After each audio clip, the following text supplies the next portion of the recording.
ආයුබෝවන් එක්වන්න අදත් ඇත්ත දැනගන්න ලංකාවේ අංක 1 සමබර තොරතුරු ප්‍රකාශ ලයිව් ඇට් සමගින් මම නිමේෂ් විජේසූරිය.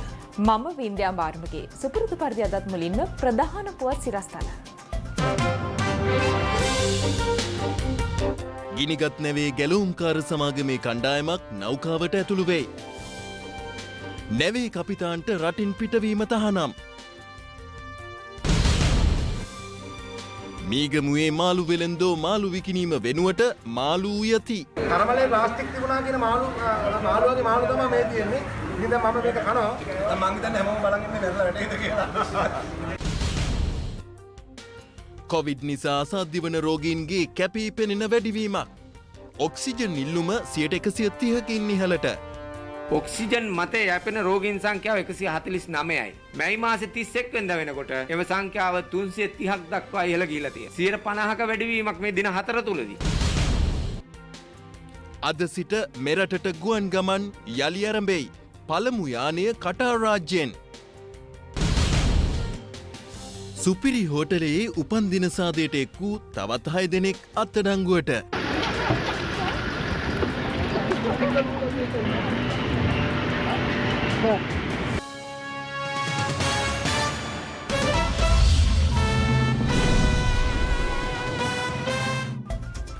මෙන්න අප වෙත දැන් ලැබුණු පුවතක්.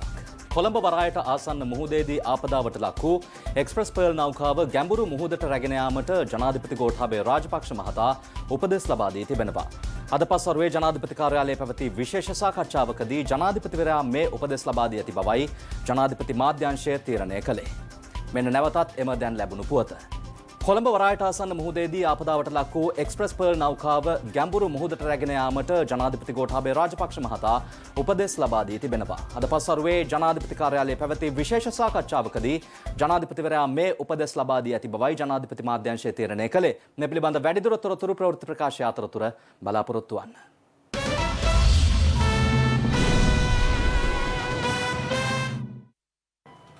කොවිඩ් ප්‍රතිශක්තිකරණ එන්නත්කරණය ලෝක සම්මතයන්ට අනුකූලව සිදු කරන බව අමාත්‍ය නාමල් රාජපක්ෂ මහතා පවසනවා. මේ අතර කොවිඩ් පැතිරීම පාලනය සඳහා දිනක් තුල මෙරට සිදු කරනු වැඩිම එන්නත්කරණය ඊයේ සිදු කෙරුණා.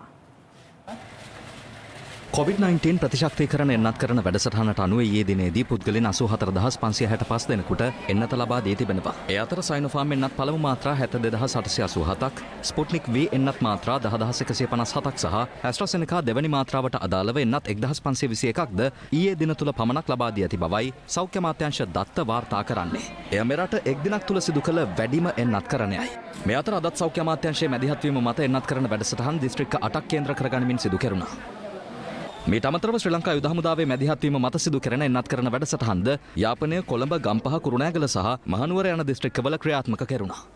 මේ අතර නිවේදනයක් නිකුත් කරමින් විපක්ෂ නායක සජිත් ප්‍රේමදාස මහතා පවසන්නේ කොරෝනා ව්‍යසනය මර්ධනය කිරීම සඳහා දැනට තිබෙන එකම ක්‍රියාදාමයේ එන්නත්කරණය බව ආණ්ඩුව පිළිගත්තේ විවිධාකාර මිත්‍යා කටයුතු රැසක් සිදු කරමින් එයින්ම වසංගතය උත්සන්න වූවාට පසුව බවයි. වසර දෙකක් පුරා ජනතාව කටුක ජීවිත ගත කරන බවත් පවතින තත්වයට පැලස්තර විසඳුම් මිස කෙටිකාලීන, මධ්‍යකාලීන සහ දිගුකාලීන විසඳුම් කිසිවක් ආණ්ඩුව සතුව නොමැති බවත් සජිත් ප්‍රේමදාස මහතා වැඩිදුරටත් සඳහන් කරනවා. මේ අතර මහනුවර දිස්ත්‍රික්කයේ එන්නත් කරන වැඩසටහන නිරීක්ෂණය කිරීම සඳහා අමාත්‍ය නාමල් රාජපක්ෂ මහතා අද දිස්ත්‍රික්කයේ පුරා සංචාරය කළා.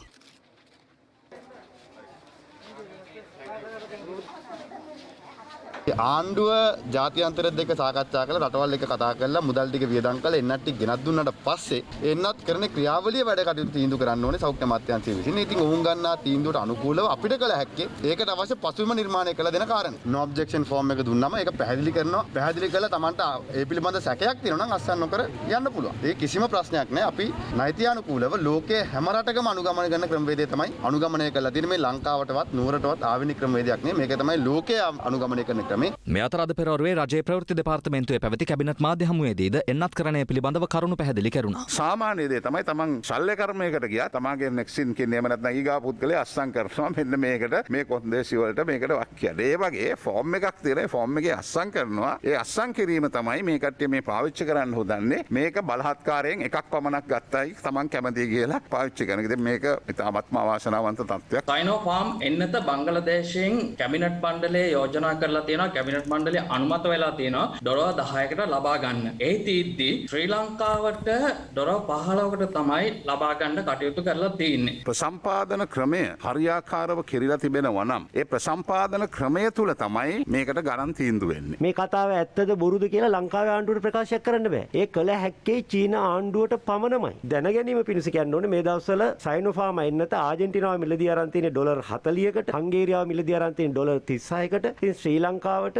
අතිශයින්ම අඩු මිලකට ලංකාවට මේක ලැබිලා තියෙනවා. අනිත් රටවල් එක්ක බලද්දි මෙහෙම වෙන්න හේතුව උනේ අපි ඇනියුම් කරන්න ප්‍රමාද වුණ නිසාද? ප්‍රමාද වීම නිසා මිල වැඩි වුණාට එන තර්කයක් ගොඩනගා ගන්න පුළුවන් ප්‍රමාද වීම නිසා මිල අඩු වෙමින් ලැබිලා තියෙනවා කියලා. මිසක් මිල වැඩි වුණා කියන තර්කයට නම් කිසිම පදනමක් නැහැ. මේ අතර සයිනෝෆාර්ම් එන්නත් මිලදී ගැනීමේදී කිසිදු වංචාවක් සිදු වී නොමැති බව රාජ්‍ය මාත්‍ය මහාචාර්ය චාන ජයසුමන මහතාද සඳහන් කළා. අපේ රටට සයිනෝෆාර්ම් එන්නත් ලබා ගැනීම සඳහා මූලික වශයෙන් සාකච්ඡා කරේ ඒ පිළිබඳව එකඟතාවලට පැමිණියේ අපේ රජයේ සම්පූර්ණ අවසරයේ සහිතව පිළිගත් විශිෂ්ට රාජතාන්ත්‍රිකයෙක් වන ආචාර්ය පාලිත කොහොන මැතිතුමා. එතුමා තමයි බීජිං නුවර ශ්‍රී ලංකාවේ තානාපතිතුමා. එතුමා ඍජුවම සයිනෝෆාර්ම් මව් ආයතනය සමග සාකච්ඡා කරලා එම එකඟතාවලට පැමිණියේ රටකින් රටකට එන්නත් ලබා ගැනීමේ ක්‍රියාවලියට අනුකූලව. ඒක නිසා කිසිදු වංචාවක් සිදු වුණේ නැහැ කියන පැහැදිලි කිරීම මම සිදු කරනවා. මේ අතර නාරහෙන්පිට අභයාරාම විහාරස්ථානයේදී පසුගිය 29 සහ 30 යන දෙදින තුළ එන්නත් කරන වැඩසටහනක් ක්‍රියාත්මක වූ අතර එහිදී ජනතාව ඒකරාශී වීමත් සමග උණුසුම් තත්ත්වයක්ද හටගෙන තිබුණා. කෙසේ වෙතත් ඒ සම්බන්ධයෙන් අදහස් පළ කළ සෞඛ්‍ය මාත්‍ය පවිත්‍රා වන්‍යාරච්චි මහත්මිය සඳහන් කළේ අදාළ එන්නත් කරන වැඩසටහන සෞඛ්‍ය මාත්‍යාංශයේ අනුදැනුමකින් තොරව සිදු කර ඇති බවයි. මේ ගැටලුව පිළිබඳව අද යලිත් පූජ්‍ය මුරුත්තෙට්ටුවේ ආනන්ද හිමියන් මෙලෙස අදහස් පළ කළා. අපේ අගමැතිතුමා අභයාරාමයේ ඉඳගෙනම පවිත්‍රා වන්‍යාරච්චි මහත්මිය කතා කරලා කිව්වා අභයාරාමයට ටිකක් වෙන් කරලා ලබා දෙන්න මේ මිනිසුන්ගේ මේ මමත් ඉන්නේ මේ මිනිසුන්ගේ බේරෙනවා මිනිස්සු පිරලා ඉන්නවා කරදර කරනවා කියලා. අපේ අගමැතිතුමා 3 පාරක් පවිත්‍රා වන්‍යාරච්චි මහත්මියට මේ ගැන දැනුවත් කළා. ඊට පස්සේ මම ලිඛිතයක් ලියලා ඉල්ලීමක් කළා. මම මේක කියන්නේ මොකවද අද අපේ පවිත්‍රා වන්‍යාරච්චි මැතිණිය බබෙක් වාගේ හැතිරෙනවා. එන්නතුම අභයාරාමයට අපි මෙයා කරලා නියම කරලා නැහැ කියලා මම දැක මාධ්‍යවල කියනවා. මුල් එක දහස් ගණනක් අභයාරාමයේ විද්‍ය නිසා තමයි අපි දෙවෙනි එකත් ඉල්ලුවේ මිනිසුන්ගෙන් බේරෙන්න ගාවේ. පසුගියදා එන්නත් කරන වැඩසටහනකදී සෞඛ්‍ය නිලධාරීන්ට බාධා කිරීමේ චෝදනා මත බන්ධනාගාරගත කෙරුණු මොරටුව නගරාධිපති සමන්ලාල් ප්‍රනාන්දු මහතාගේ ඇප ඉල්ලීම මොරටුව අතිරේක මහේස්ත්‍රාත්වරයා විසින් අද ප්‍රතික්ෂේප කර තිබෙනවා. මෝසමක් ඉදිරිපත් කරමින් මොරටුව නගරාධිපතිවරයාගේ නීතිඥයින් එම ඇප ඉල්ලීම ඉදිරිපත් කර තිබුණා. ඒ අනුව මොරටුව නගරාධිපතිවරයා ලබන 11 වෙනිදා දක්වා රක්ෂිත බන්ධනාගාරගත කිරීමටයි නියෝග කෙරුණේ.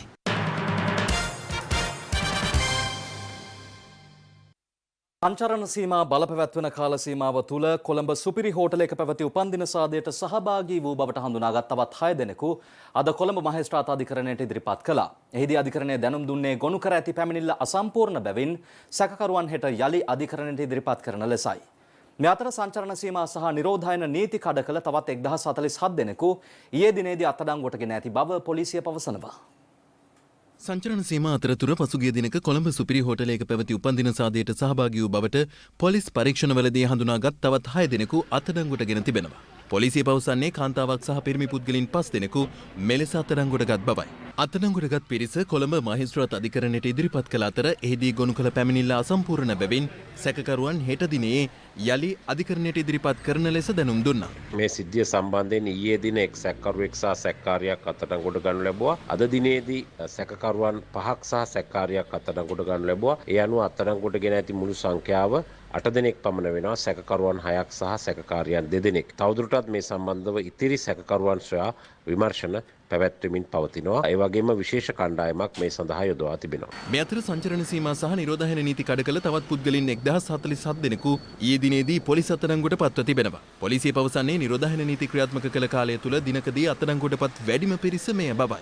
නිරෝධායන සහ සංචරණ සීමා කඩ කිරීම හේතුවෙන් මෙතෙක් අත්අඩංගුවට පත් සමස්ත පුද්ගලයන් සංඛ්‍යාව 19102ක්. මේ අතර සංචරණ සීමා බලපැවැත්වෙන කාලය තුල කොළඹට ඇතුළු වන රථ වාහනවල තදබදයක් ඊයේත් අද උදෑසනත් දක්නට ලැබුණා.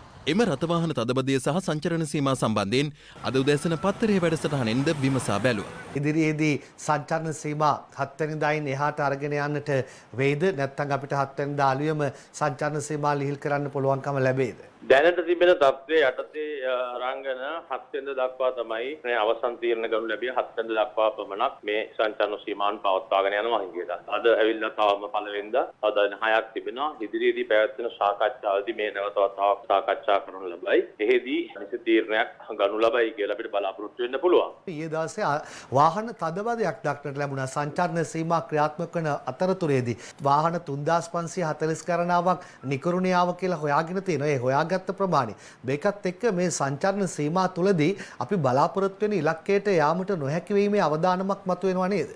අත්‍යවශ්‍ය පුද්ගලයා පමණක් පාරට පැමිණීම වැදගත්. නැත්නම් ඒ අපි බලාපොරොත්තු වෙන තත්ත්වයන් වලට පටහැනිව තත්ත්වයන් ඇති වෙන්න පුළුවන්. ඒත් එක්ක තමයි ඊයේ යම් කතිකාවන් ආවා. ඊයේ මම පොලිසියත් එක්ක කතා කරනු ලැබුවා. මේ සඳහා යම් ක්‍රමවේදයක් දෙකක් හෝ මොකක් හරි භාවිතා කරලා ඔවුන්ටත් අපහසුයක් නොවන ආකාරයේ ක්‍රමවේදයක් ඇති කරන්න කටයුතු කරන්න කියලා කතිකාවක් කරගත්තා. ඒ අනුව පරීක්ෂා කළ රථවාහන අඳුනා ගැනීමේ ස්ටිකර් ඇලවීම අද ගම්පහ නගරයෙන් ආරම්භ කෙරුණා. අද මේ කාර් එක ඉදලා ආයෙ කොහෙවත් චෙක් කරන්නේ නැහැ. ඒ නිසා අපි ස්ටිකරයක් ගහනවා ડોක්ටර් මේ අද දවසට කිසිම රෝඩ් බ්ලොක් එකකින් ඔබතුමාව මේ ගම්පහදී බලන්නේ නැහැ. Thank you doctor.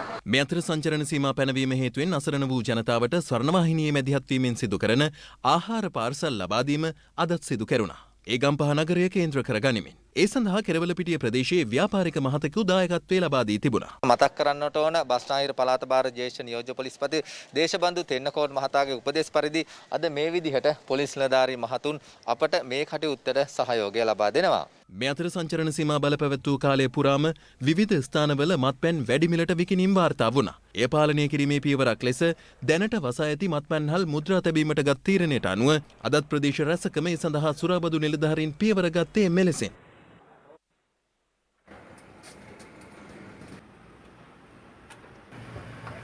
මේ අතර සංචරණ සීමාවලට අදාළව ආරක්ෂක අංශ අදත් රථවාහන පරීක්ෂා කිරීම්වල මෙලෙස නිරත වුණා.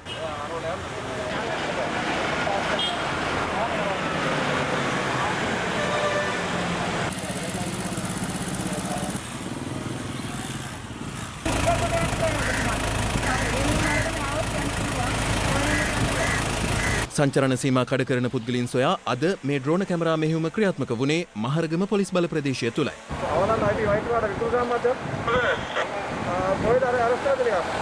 එම මෙහෙයුමේදී සංචරණ සීමා උල්ලංඝනය කළ පුද්ගලයන් 6 දෙනෙකු පොලිස් අත්අඩංගුවට පත් වුණා. පසුව ඔවුන් පොලිස් අපමත නිදහස් කළ බවයි පොලිසිය පැවසුවේ. මේ අතර සංචරණ සීමා උල්ලංඝනය වන අයුරින් දැරණියගල නගරයේ වෙළඳසැලක භාණ්ඩ මිලදී ගැනීමට ඊයේ රාත්‍රියේ ජනතාව පිරී සිටි අයුරින් මේ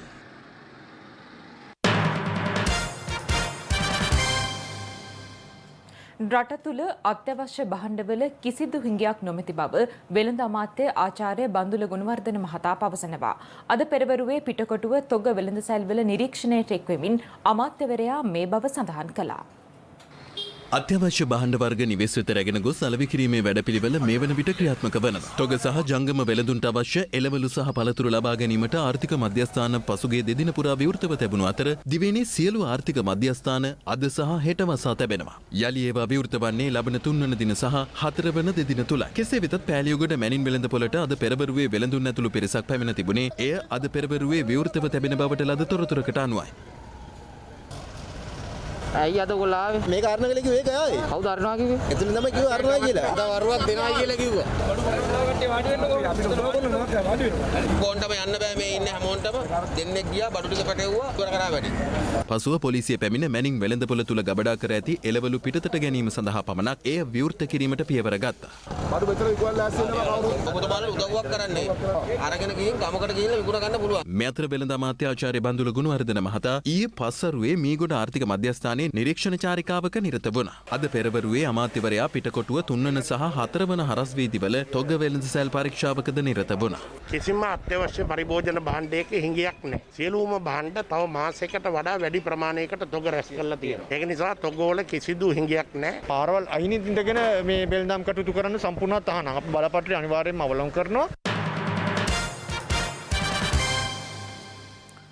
COVID-19 වෛරසය ආසාදනය වූ රෝගීන් 2845 දෙනෙකු අද පස්වර වන විට මෙරටින් වාර්තා වුණා. මේ අතර COVID-19 වෛරසය ආසාදනය වූ රෝගීන්ගෙන් 330 දෙනෙකු මේ වන විට ඔක්සිජන් ආධාරයෙන් සිටින බව රජයේ වෛද්‍ය නිලධාරීන්ගේ සංගමය පවසනවා. එම සංගමය අද කැඳවා තිබූ මාධ්‍ය හමුවකදී සඳහන් කළේ ගත වූ මාසයේ අවසන් දින 4 තුලදී පමණක් ඔක්සිජන් ආධාරයෙන් සිටින රෝගීන් 181 දෙනෙකු වාර්තා වන බවයි. COVID-19 වෛරසයේ මෙරට ව්‍යාප්තිය ආරම්භ වූ දිනේ සිට මේ දක්වා කාලය තුල වැඩිම ආසාදිතින් පිරිසක් මෙන්ම වැඩිම රෝගීන් පිරිසක්ද වාර්තා වුණේ ගත වූ මාසයේදී. එම තත්ත්වය සැලකිලිට ගැනීමේදී මෙරට කොවිඩ් ව්‍යාප්තියේ ශීඝ්‍ර වර්ධනයක් දක්නට ලැබෙන බව සෞඛ්‍ය අංශ පෙන්වා දෙනවා. අද කැඳවා තිබූ මාධ්‍ය හමුවකට එක්වමින් රජයේ වෛද්‍ය නිලධාරීන්ගේ සංගමය සඳහන් කළේ මේ වන විට මෙරටින් වාර්තා වන කොවිඩ් ආසාදිතයින්ගෙන් 330 දෙනෙකු ඔක්සිජන් ආධාරයෙන් සිටින බව සහ ඒ අතරින් ඔවුන්ගෙන් ආසාදිතයින් 181 දෙනෙකුම අවසන් දින 4 තුල වාර්තා වූ බවයි.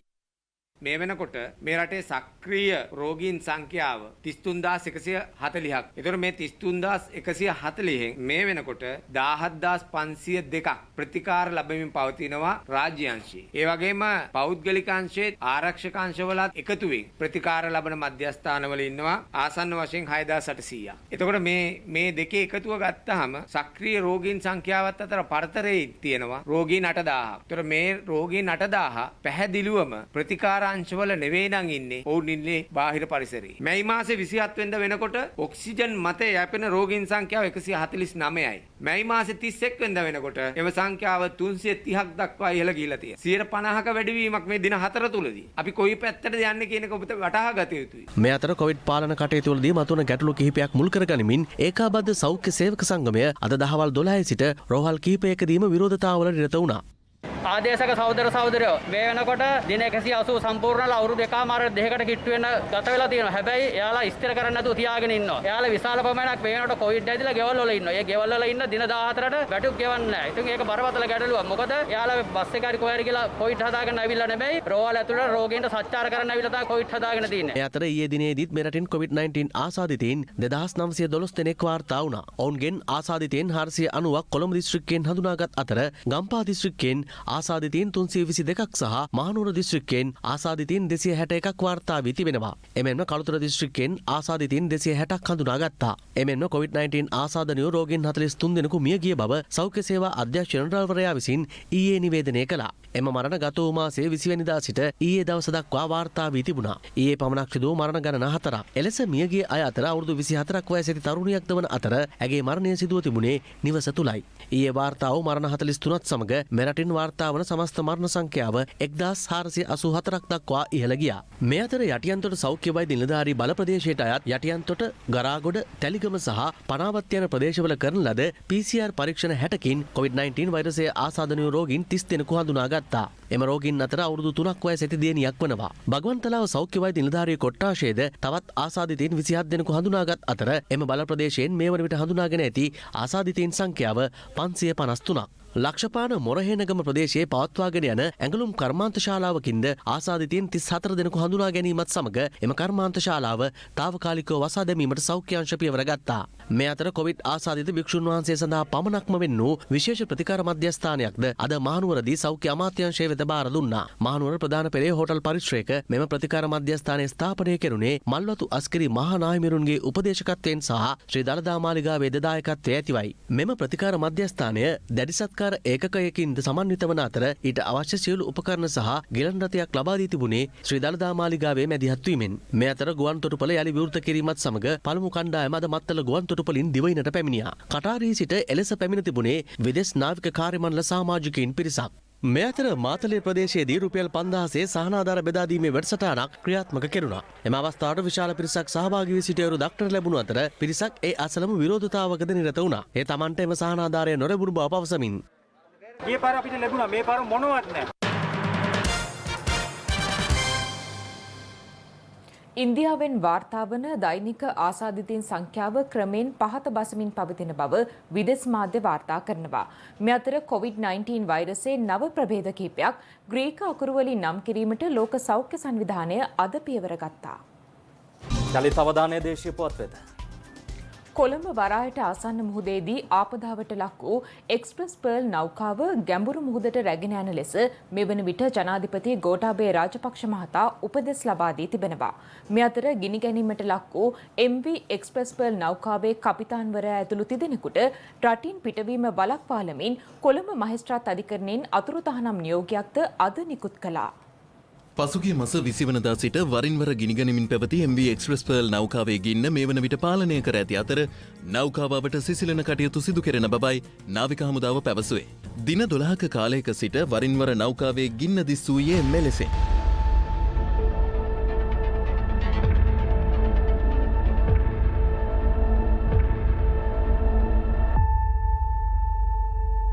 මේ අද පෙරවරුවේ නෞකාවේ දර්ශනයි.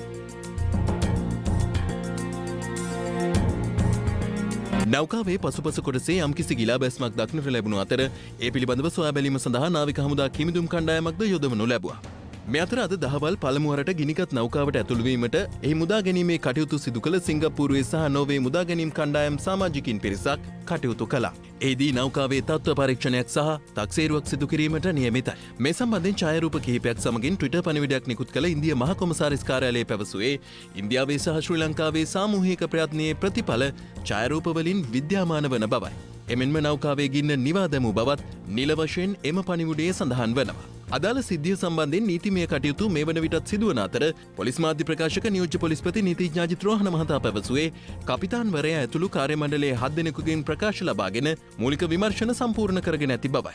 ඒ පිළිබඳව අධිකරණයට කරුණු වාර්තා කිරීමෙන් අනතුරුව නෞකාවේ කපිතාන්වරයා ප්‍රධාන ඉංජිනේරුවරයා හා නියෝජ්‍ය ප්‍රධාන ඉංජිනේරුවරයාට මෙරටින් පිටවීම වළක්වාලමින් කොළඹ මහේස්ත්‍රාත් අධිකරණය තහනම් නියෝගයක් නිකුත් කළා.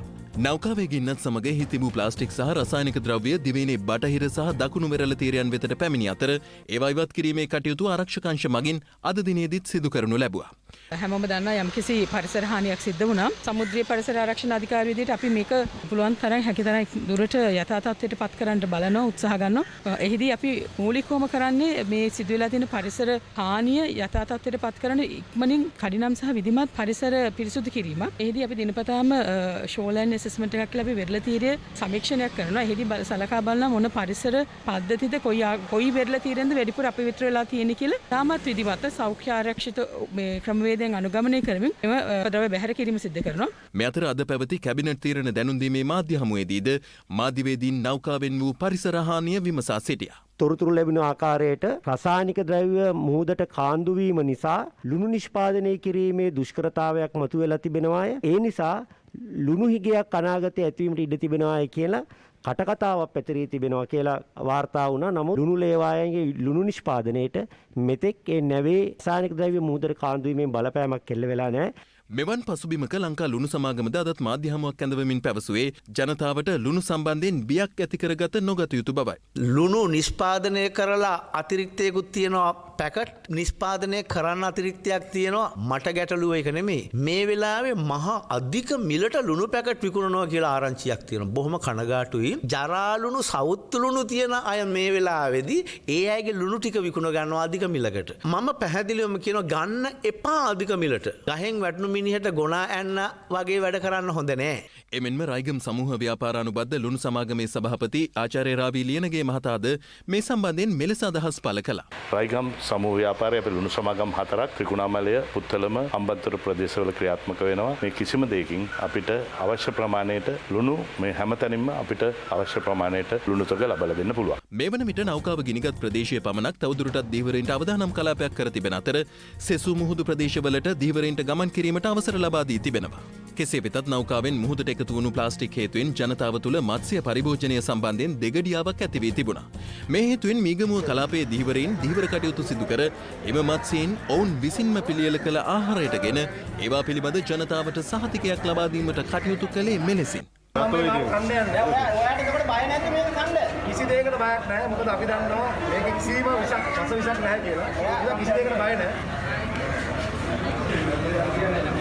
මේ අතර අද පෑලියගොඩ මත්ස්‍ය වෙළඳ පොලේද මසුන් අලවිය පැවතියේ පහළ මට්ටමකි. තාමත්ම ශෝකජනකයි අපේ පෑලියගොඩ මධ්‍ය මත්ස්‍ය වෙළඳ සංකීර්ණයේ වෙළඳුත් බොහොම අසරණ වෙලා ඉන්නවා. ඒ වගේම අපිව විශ්වාස කරලා මුහුදෙන් නෙලා ගන්න මත්ස්‍ය සම්පත මේ කොළඹට වෙනවා. මුත් ඒක අලවි කරගෙන දැඩි අපහසුතාවයට ලක් වෙලා ඉන්නවා. මාළු මිල ඉතාමත්ම අඩුයි. මාළු ආපහු කරට දෙන්න වෙන්නේ. ලක්ෂ ගාණක් පාඩු කාලා ඉන්නවා. මිනිස්සු බය නැතුව එන්න මාළු ගන්න. දැන් බලන්න මෙතන ඉන්න ඔක්කොම වැඩ කරන කට්ටිය තමයි ඉන්නේ. මාළු ගන්න කවුරුත් නැහැ.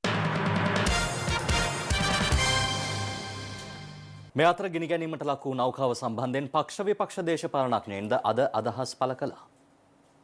අපේ බලධාරීන් නොදැන උනා නෙවෙයි දැන තමයි මේ නෞකාව අපේ වරාය සීමා තුළට ගෙන්නගෙන තියෙන්නේ. එහෙමනම් එහි යම් යටි අරමුණක් තිබුණාද කියන බව රජයේම ඇමතිවරයෙකුගේ වචන වලින් කියවෙනවා. මේ නැවේ කාර්මික දෝෂයක් නිසා ගිනිගත්තා. ඒ ගිනිගත්තට ඒවට ක්‍රමවේද තියෙනවා. ඒ වෙච්ච අලාභානි අය කර ගැනීමට නිතරිත තියෙනවා. මොන හිඟන කතාවක්ද මේ? හිඟන්න ඕනේ මේ වගේ කතා කියන්නේ ඇත්තටම. තමන්ගේ පරිසරය විනාශ කළා, මත්ස්‍ය සම්පත විනාශ කළා, මූද විනාශ කරලා දැන් උදේ දවල් රැ වෙනකම් මූද පිරිසිදු කරනවා. කොහේ පිරිසිදු කරන්නේ? එදිනෙදා ජීවිතය පමණක් නෙමෙයි අපේ ආර්ථිකයට, අපේ ජන ජීවිතයට, අපේ අනාගතයට සිදු කරපු හානිය වෙනුවෙන් යමෙක් වග කියන්න ඕන නම් ඔහුට විරුද්ධව පියවර ගත යුතුයි කියලා අපි විශ්වාස කරනවා. මේ විච්ච විනාශය හානිපූර්ණය කවදාවත් සිද්ධ කළා ඉවර කරන්න බෑ. මේ හානිය සදාකාලික පවතී. ඒ සිදු නොවුන නම් හොඳයි කියන මතය තමයි අපි සිළු දෙනා මින බෑ අවාසනාවකට ඒ නැව ගිනි ගන්න සිද්ධ වුණා. ඒකට වග කිය යුත්තේ කවුද කියන කාරණේ පිළිබඳව ඉදිරි පරීක්ෂණවලදී හෙළි වෙයි. මේ විෂකාරක බොහෝ දේවල් අද රටේ සෑම දිශාවෙන්ම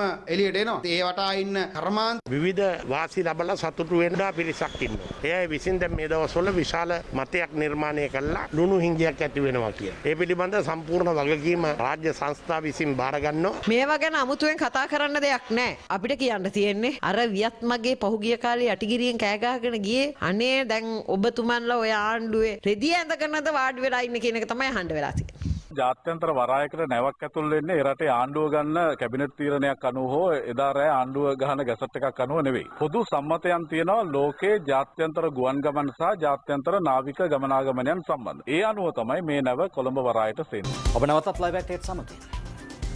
කොළඹ කොටුවේ පිහිටි පොලිස් මූලස්ථානය පැපිලියන ප්‍රදේශයේ ස්ථානයකට රැගෙන යාමට රජය තීරණය කර තිබෙනවා.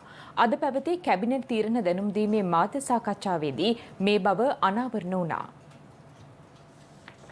ශ්‍රී ලංකා පොලිසියේ මූලස්ථානයේ පිහිටවලා තියෙන්නේ කොළඹ එක යෝක් වීදියේ. මෙම මූලස්ථාන ගොඩනැගිල්ල වසර 100කට වඩා පැරණි වීමත් ඒ වගේම එහි ඉඩ ප්‍රමාණය මදි වීම නිසා වෙනත් ගොඩනැගිලි කුලියට ගැනීමට සිදුවීමෙන් මාසයකට රුපියල් මිලියන 25කට අධික මුදලක් කුලී ලෙස ගෙවීමට සිදුවීමත් නිසා පොලිස් මූලස්ථානය නව ස්ථානයක ඉදිකිරීමට ඉදිරිපත් කළ යෝජනාවට අමාත්‍ය මණ්ඩල අනුමැතිය හිමි වුණා. පැපිලියානේ බෙල්ලන්තොට හන්දියේ දැනටමත් පොලිසිය සතු තිබෙන අක්කර 14 ඉඩමක නව පොලිස් මූලස්ථානය ඉදිකරන්න බලාපොරොත්තු වෙනවා. එහි වර්ගාඩි 8,42,400ක ගොඩනැගිල්ලක් ඉදිකරන්න සැලසුම් කරලා තියෙන අතර එහි වියදම දල වශයෙන් රුපියල් බිලියන 10ක් පමණ වේවියයි ඇස්තමෙන්තු කරලා තිබෙනවා. කොළඹ 1 සහ 2 ප්‍රදේශවල වටිනා ඉඩම් කීන ව්‍යාපෘති සඳහා ලබා දීමේ සූදානමක් තියනවාද? එහෙම වගේ සැලැස්මක් තියනවාද? පළවෙනිම කියන්න තියෙන්නේ මේ සම්පූර්ණ බොරු ප්‍රචාරයක්. මේක මේ අර බොරු ප්‍රචාරණය කිරීමේ යාන්ත්‍රණයේ එක කොටසක් හැටියට සලකන්නට ඕන. විශේෂයෙන්ම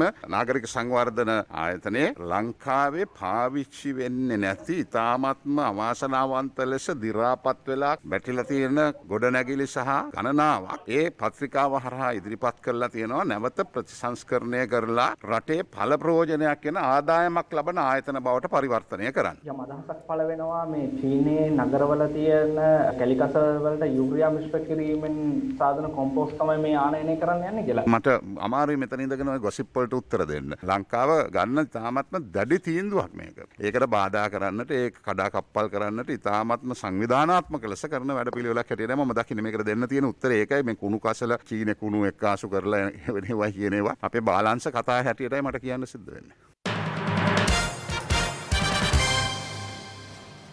දැන් රට වටින් අටට. රට වටින් අටට.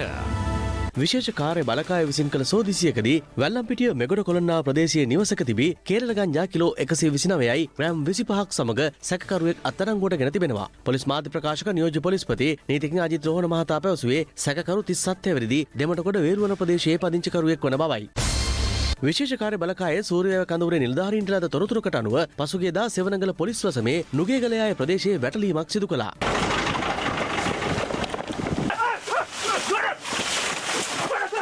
එහිදී වැලියාර සූර්යව ප්‍රදේශයේ පදිංචි වයස 48ක පුද්ගලයෙකු අත්අඩංගුවට ගෙන තිබෙනවා. මාස 11ක් වයසේදී ගාල්ල කරාගොඩ ප්‍රදේශයේ බිලින්දියක් කුරුම්බැට්ටියක් උගුරේ සිරවීමෙන් ජීවිතක්ෂයට පත්ව තිබෙනවා. පස්සේ විරිදි සහෝදරයා සමගින් සාලේ සිටි මේ බිලින්දිය කුරුම්බැට්ටිය ගිල ඇති අතර පසුව බිලින්දිය රෝහලට රැගෙන යාමට පියවර ගත්තද ඇය ඒ වන විටත් මිය ගොස් තිබුණා. මෙවසරේ මාර්තු 31 වෙනිදායෙන් අවසන් වූ මූල්‍ය වර්ෂය තුළ රුපියල් බිලියන 57ක ලාභයක් ලැබූ දිවයිනේ ප්‍රථම සමාගම ලෙස වාර්තා අතරට එක්වීමට LOLC සමාගම සමත්ව තිබෙනවා. ශ්‍රී ලංකාවේ ආයතනික අංශ ඉතිහාසයේ ඉහළම ලාභයක් පෙන්눔 කළ ආයතන සමූහය ලෙස පිට තෙවතාවක් මෙම මූල්‍ය ස්ථාවරය ලැබූ සමාගම ලෙසයි LOLC සමාගම සැලකෙන්නේ. පොහොර ලබා දෙන බවට ලැබුණු තොරතුරක් මත නුවරඑළිය කඳපොළ ගොවිජන සේවා මධ්‍යස්ථානය විශාල පිරිසක් රැස්වීමත් සමග උණුසුම් තත්ත්වයක් මත වුණා.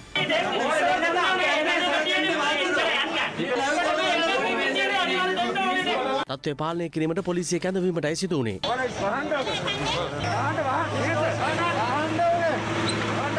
අවසානයේ පොලිසිය පියවර ගත්තේ අද දිනේ පොහොර ලබා දීමත් හිටුවීමටයි. දැන් විදෙස්කුම ලයිවටේට SMS සේවාව තිරේ දිස්වනාකාරයට ඔබට සක්‍රිය කරගත හැකි අතර උණුසුම් පුවත් දැන ගැනීම සඳහා www.live@8.lk අපගේ වෙබ් අඩවියට පිවිසෙන්න. ඔබට සුබ රාත්‍රියක්.